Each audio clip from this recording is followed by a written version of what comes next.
আসসালামু আলাইকুম। Job exploration বিডির পক্ষ থেকে আপনাদের সবাইকে স্বাগতম। আপনারা ইতিমধ্যেই জেনে গিয়েছেন ফ্যামিলি কার্ড শুমারি 2026-এ জনবল নিয়োগ দেওয়া হচ্ছে 2টি পদে। একটি হচ্ছে জরিপকারী, একটা হচ্ছে সুপারভাইজার। প্রত্যেকটা জেলা উপজেলায় নিয়োগ দিয়েছে সারা বাংলাদেশে।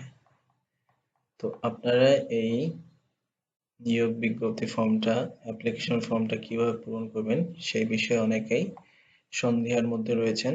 আমি আপনাদেরকে এখন বিষয়টি সুন্দরভাবে বুঝিয়ে বলবো। প্রথমে রয়েছে পদ ও এলাকার তথ্য। পদ ও এলাকার তথ্য ফর্ম 1 নম্বর হচ্ছে তথ্য সংগ্রহ করে আবেদনপত্র। এখানে আবেদনের তারিখ, কত তারিখে আপনি আবেদনপত্র জমা দেবেন সেটা এখানে লিখবেন।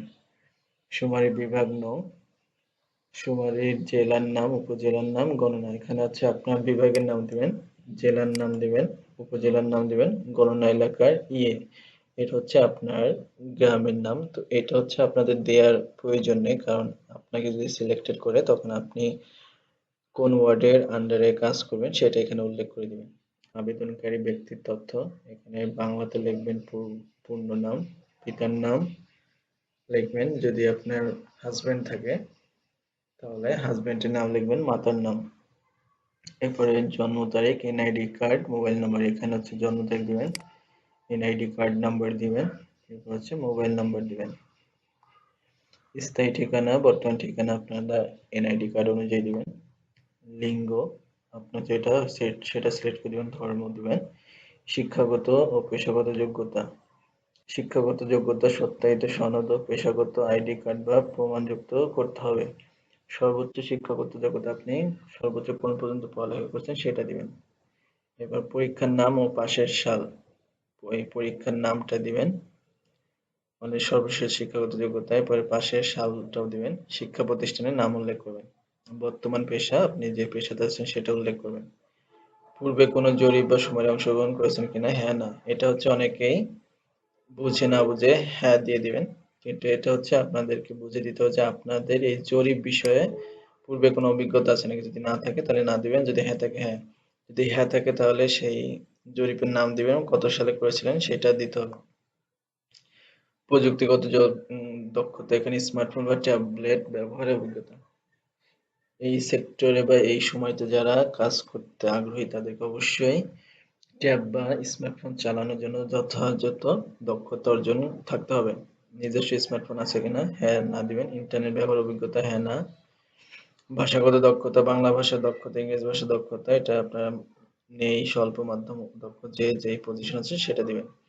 স্থানীয় বা ক্ষুদ্র নিগোষ্ঠী ভাষা, আমাদের হচ্ছে এখানে চাটগাঁ, সিলেট, নোয়াখালী, চাকমা, মারমা, ত্রিপুরা, এদের যে নিজস্ব ভাষা রয়েছে ওই ভাষায় যদি আপনি দক্ষ হয়ে থাকেন তাহলে এখানে টিক দিবেন, যদি না থাকে তাহলে নেই, স্বল্প মাধ্যম নেই। এরপরে অঙ্গীকার ও ঘোষণাপত্র, এখানে অঙ্গীকার আমি নিজস্বকারী ঘোষণা করছি যে, আমি নিম্ন স্বাক্ষরকারী ঘোষণা করছি যে উপরে প্রদত্ত সকল তথ্য সত্যতা, নিরপেক্ষতা, দক্ষতার সাথে দায়িত্ব পালন করব। সংগৃহীত তথ্যের সম্পূর্ণ গোপনীয়তা রক্ষা করব এবং কোনো তথ্য মিথ্যা প্রমাণিত হলে নিয়োগ বাতিল ও আইন ব্যবস্থা গ্রহণে আমরা কোনো আপত্তি নেই। মানে এখানে হচ্ছে আপনারা মানুষের ব্যক্তিগত ডাটা কালেক্ট করবেন, এগুলো খুবই সেনসিটিভ ইনফরমেশন, এগুলো আপনাদের সুরক্ষা রাখতে হবে। কোনো সাইডে আপনারা থার্ড পার্টির কাছে দিতে পারবেন না।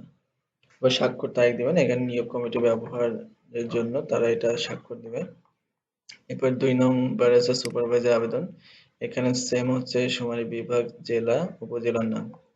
সুপারভাইজার নং তালিকার সর্বোচ্চ 9টি হচ্ছে ওয়ার্ডের আন্ডারে থাকবে। আবেদনকারী ব্যক্তিগত তথ্য এখানে যা যা আছে পূর্বের মতোই, তবে এখানে শিক্ষাগত যোগ্যতা দেওয়া লাগবে। এরপরে হচ্ছে যে পূর্বে সুপারভাইজার থাকলে এটা প্রযুক্ত দক্ষতা হচ্ছে স্মার্টফোন চালানো থাকতে হবে।